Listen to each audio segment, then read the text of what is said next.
கும்பராசியில் பிறந்த நண்பர்களுடைய வாழ்க்கையிலையும் வாழ்வாதாரத்திலையும் மிகப்பெரிய மாற்றங்களை தரக்கூடிய செப்டம்பர் மாத பலனதானுங்க இந்த பதிவில் நம்ம பார்க்க போகிறோம்.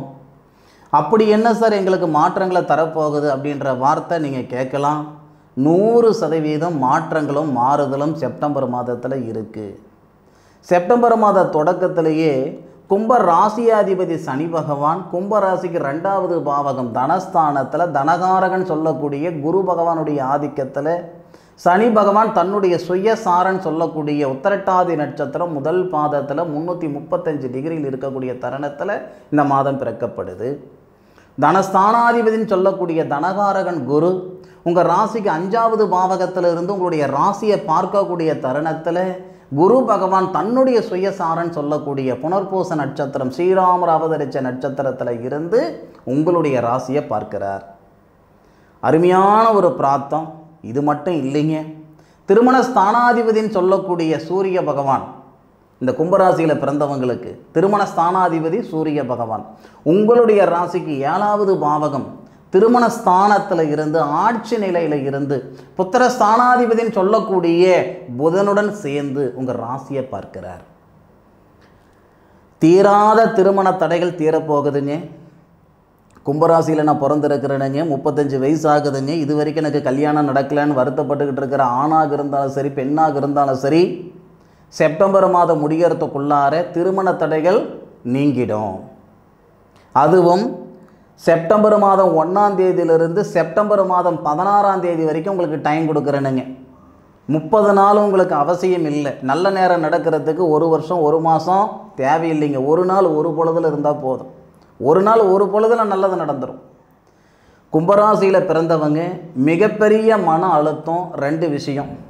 ஒன்று, கல்யாணம் ஆகலைன்ற சங்கடம் ஒரு சிலருக்கு, கல்யாணம் ஆகி குழந்தை பாக்கியம் இல்லைன்ற சங்கடம் இன்னும் ஒரு சிலருக்கு. அப்போது இந்த 2 பிரச்சனைகளும் சரியாகும்.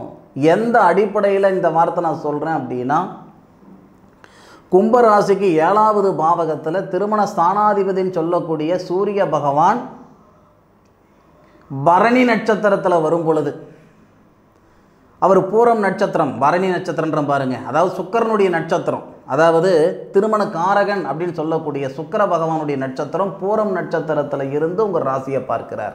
பரணி நட்சத்திரம் மாற்றி சொல்லிவிட்டனுங்க, தப்பாக எடுத்துக்கிடாதீங்க.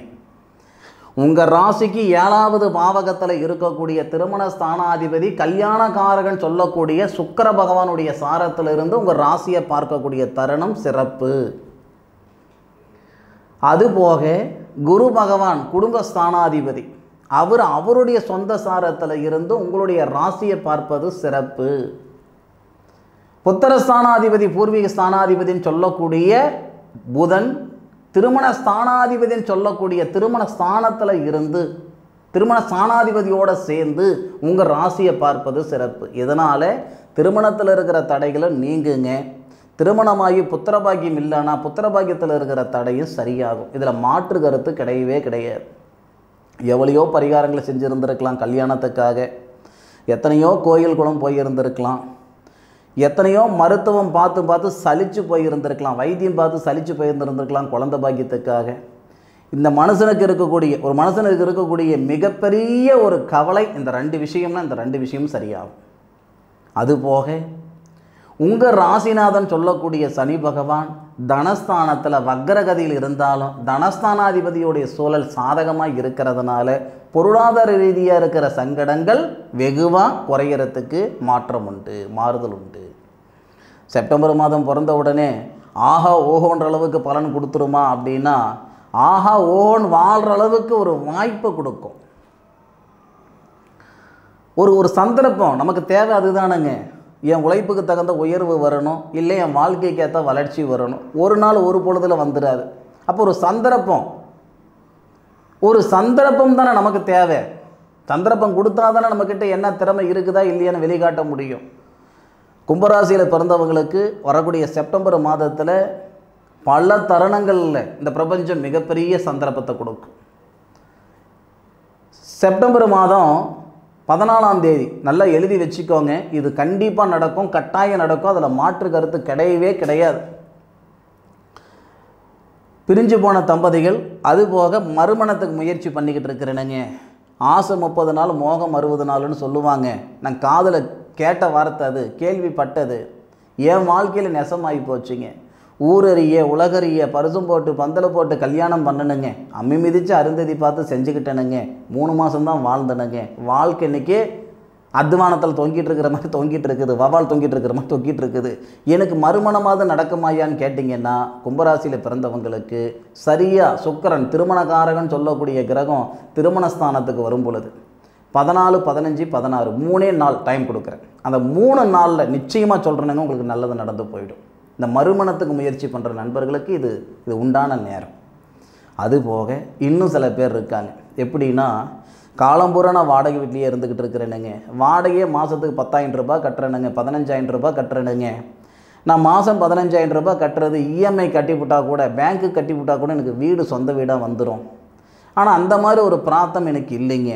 அப்படின்னா இந்த நேரத்தில் உண்மைக்கே சொல்லணும்னா, இந்த கல்யாணம் பண்ணுறதா இருக்கட்டும், வீடு வாசல் வாங்குறதா இருக்கட்டும், காசு பணம் இருந்தால் மட்டும் போதாதுங்க. நம்ம தலையில் எழுதியிருக்கணும், விதி இருக்கணும்.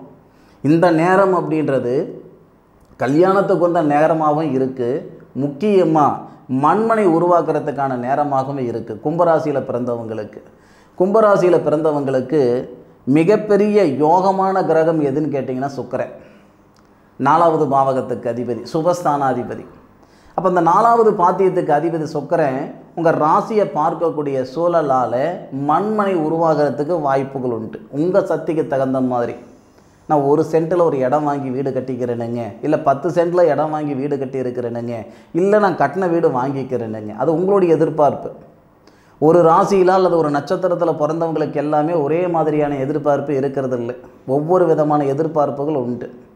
மண்மனை வாங்கணுன்ற ஆசை இருக்கிறவங்க, வீடு வாசல் கட்டணுன்ற எண்ணம் இருக்கிறவங்களுக்கு செப்டம்பர் மாதம் 14ஆம் தேதியிலிருந்து 30ஆம் தேதி வரைக்கும் இந்த பிரபஞ்சம் உங்களுக்கான சந்தர்ப்பத்தை தருதுங்க. பயன்படுத்திக்கிடலாம். செப்டம்பர் 14ஆம் தேதியிலிருந்து 30ஆம் தேதி வரை. அதுபோக இந்த மாத தொடக்கமே பார்த்திங்கன்னா 6வது பாவகத்துக்கு அதிபதி ருணரோக சத்துருஸ்தானாதிபதினு சொல்லக்கூடிய கிரகம் 10வது பாவகத்தில் இருக்கார். பொதுவாக கும்பராசியில் பிறந்தவங்க எப்படின்னா, கள்ளங்கபடம் இல்லாமல், சூதுவாது இல்லாமல், வெளிப்படையாக திறந்த புத்தகம் மாதிரி பேசக்கூடிய குணம் கொண்டவங்க. தன்னுடைய வியாபார தந்திரம் சில பேர் இருக்காங்க. எப்படி நம்ம தொழில் பண்ணுறோம் அப்படின்ற விஷயத்தை சுட்டு போட்டாலும் வெளியே சொல்ல மாட்டாங்க. ஆனால் இந்த கும்பராசியில் பிறந்தவங்க அப்படி கிடையாது. தான் ஒரு வழியில் போய் ஒரு வேலையில் போய் 4 காசு சம்பாரிச்சிட்டா எல்லாரையும் கூப்பிட்டு, ஏங்க இந்த தொழில் பண்ணுங்க, இந்த மாதிரி ஒரு லாபம் வருது, இப்படி செய்யுங்க, அப்படி செய்யுங்க. இன்றைக்கி இருக்கிற காலகட்டம் ஒருத்தர்கிட்ட கேட்டாவே சொல்ல மாட்டாங்க தன்னுடைய ரகசியத்தை, அதாவது வியாபார ரகசியத்தை. ஆனால் கும்பராசியில் பிறந்தவங்க கேட்குறதுக்கு முன்னாடியே சொல்லுவாங்க, திறந்த புத்தகம் மாதிரி. 6க்குடைய கிரகம் 10வது பாவகத்தில் இருக்கிறதுனால பொதுவாக கும்பராசியில் பிறந்தவங்களுக்கு இந்த கூட்டு தொழில் செட் ஆகாது. 2வது, நீங்கள் செய்யக்கூடிய தொழில் அடுத்தவங்களுக்கு சொல்லலாம் பண்ணலாம் அப்படின்னா இந்த நேரத்தில் கண்டிப்பாக தேவையில்லாத சங்கடங்களை கொடுத்துரும், தேவையில்லாத வில்லங்கங்களை கொடுத்துரும். அதாவது வேலியில் போன ஓனான வேட்டிக்குள்ளே வெட்ட கதையாகி போயிடும். ஒரு இட்லி கடை வச்சுருக்கிறோம், ஒரு நாளைக்கு ஒரு 3000 ரூபாய் இல்லை 4000 ரூபாய் வியாபாரம் ஆகுது. ஒரு நண்பர் வராரு, அவர்கிட்ட வந்து என்னப்பா எப்படி போகுதுன்னா, நல்லா போகுதுங்க, சிறப்பாக போகுதுங்க அப்படின்ட்டு ஒரு வார்த்தை சொல்லிவிட்டு 4 நாள் கழித்து நமக்கு முன்னுக்கு கடை போட்டுடுவாங்க. அப்போது உள்ளதும் போயிடுச்சுன்னா நல்லக்கணுன்ற மாதிரி ஆகி போயிடும். முடிஞ்ச அளவுக்கு ஒரு தொழில் ரீதியாக நீங்கள் இருக்கிறீங்க அப்படின்னா மற்றவங்கள வாழ வைக்காதது அப்புறம். இந்த நேரத்தில் உங்களுடைய தொழில் சார்ந்த விஷயங்களில் அடுத்தவங்ககிட்ட தயவு செய்து பகிர்ந்துக்க வேண்டாம். கறந்ததெல்லாம் பால், வெளுத்ததெல்லாம் தண்ணி நினைக்கக்கூடிய குணம்தாங்க உங்களுடைய குணம். நான் இல்லைன்னு சொல்ல வரலைங்க. முதல்ல நீங்கள் கரை சேர்ந்துட்டு அதன் பிறகு மற்றவங்களை கரை சேர்க்கணும். நாமளே அத்வானத்தில் நடுக்கடையில் தவிக்கும் பொழுது நாம் மற்றவங்களுக்கு உதவி செய்யணும் நினைக்கிறதுல தப்பில்லை. நீங்கள் சேர்ந்துக்கிடுங்க, மேலுக்கு வந்துக்கிடுங்க. ஏன்னா 6க்குடைய கிரகம் 10வது பாவகத்தில் இருக்கிறாரு. ஒவ்வொருத்தரும் கும்பராசியில் இருக்கிறவங்க ஒவ்வொருத்தரும் இப்போ ஒரு கட்டத்துக்கு வந்துட்டு இருக்கிறீங்கன்னா 10 வருஷம் 20 வருஷம் 15 வருஷம் உழைப்பு போட்டிருப்பீங்க. இருக்கிற நிலைமையிலேருந்து மேலே வரலனாலும் பரவாயில்ல, இருக்கிற நிலைமையிலேருந்து கீழே வந்துடக்கூடாது. நிச்சயமாக இந்த நேரத்தில் தொழில் ரீதியாக ஒரு சிலருக்கு சங்கடங்கள் வரும். ஏண்டா இவருடைய சவகாசத்தை வச்சுக்கிட்டோம், ஏன்டா இவருக்கு உதவி செய்ய போனோம் அப்படின்ற மாதிரி சூழ்நிலை கண்டிப்பாக உருவாயிடும். தயவு செய்து பத்திரமா இருங்க. நிறைய மாற்றங்களை கொடுக்கும். ஆனால் அந்த 6 கூடிய கிரகம் 10வது பாவகத்தில் 8 கூடிய புதனுடைய சாரத்தில் இருக்கிறது. அது நல்லது கிடையாது சாமி, சூதானமாக இருந்துக்கோங்க. மற்றபடி கும்பராசியில் பிறந்தவங்களுக்கு வரக்கூடிய செப்டம்பர் மாதம் அற்புதமான மாதம். நம்ம செயல்படுத்திக்கிறது பொறுத்து. இந்த நேரங்களில் உங்களுடைய சுய ஜாதகம் பார்க்கணுன்ற எண்ணங்கள் இருந்தால் வாட்ஸ்அப்பில் உங்களுடைய சாதகத்தை அனுப்பி வைங்க, அல்லது பிறந்த தேதி நேர காலங்கள் அனுப்பி வைங்க. வேதகால முறையில் உங்களுடைய ஜாதகத்தை கணக்கு போட்டு விவரம் சொல்கிறேனுங்க. எப்படி இருந்தீங்க அல்லது எப்படி இருக்க போகிறீங்கன்ற விவரம் சொல்லிடுறேனுங்க. கும்பராசியில் பிறந்தவங்களுக்கு இந்த பதிவு மனநிறைவை கொடுக்குன்ற நம்பிக்கை எனக்கு இருக்குது. பயனுள்ளதாக இருக்கும் அப்படின்ற எண்ணம் நிச்சயமாக எனக்கு இருக்குதுங்க. மீண்டும் அடுத்த ஒரு அற்புதமான தருணங்களில் கும்பராசியில் பிறந்தவங்களை சந்திக்கும் வரை உங்களிடமிருந்து விடைபெறுவது உங்கள் வீட்டு ஜோதிட நண்பனான மா. காளிதாஸ் மணிகண்டன். திருச்சிற்றம்பலம். வாழ்க வையகம், வாழ்க வளமுடன்.